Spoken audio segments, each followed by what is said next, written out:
এই যে আমরা এখন এটা প্রিন্ট হয়ে গেছে, এটাকে আমরা একটু এখন খুলতেছি আর কি, রাইট? হ্যাঁ।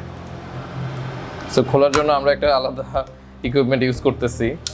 এটা হচ্ছে বেসিক্যালি একটা স্প্যাচুলা। এটা যদিও প্রিন্টারের সাথেই আসে প্রিন্ট রিমুভ করার জন্য।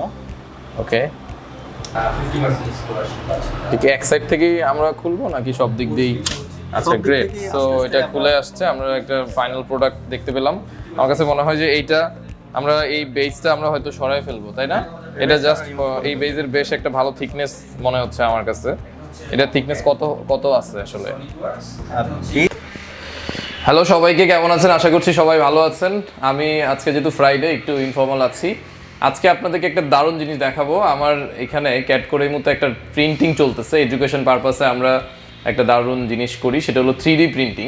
তো আমি আপনাদের সাথে আজকে এই বিষয়টা শেয়ার করবো যে 3D প্রিন্টিং বিষয়টা আসলে কি এবং এটা কিভাবে কাজ করে এবং আমরা এটাতে কাজ কিভাবে শুরু করতে পারি, বা যারা আমরা ডিজাইন নিয়ে কাজ করি, বিশেষ করে যারা মেকানিক্যাল ইঞ্জিনিয়ারিং সেক্টরে কাজ করেন, তাদের জন্য এটা কতটা গুরুত্ব বহন করে আপনাদেরকে আজকে আমি এটা দেখাবো এই ভিডিওর মাধ্যমে।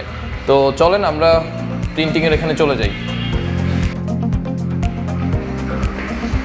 সো আমরা চলে আসলাম 3D প্রিন্টিংয়ের জায়গায়।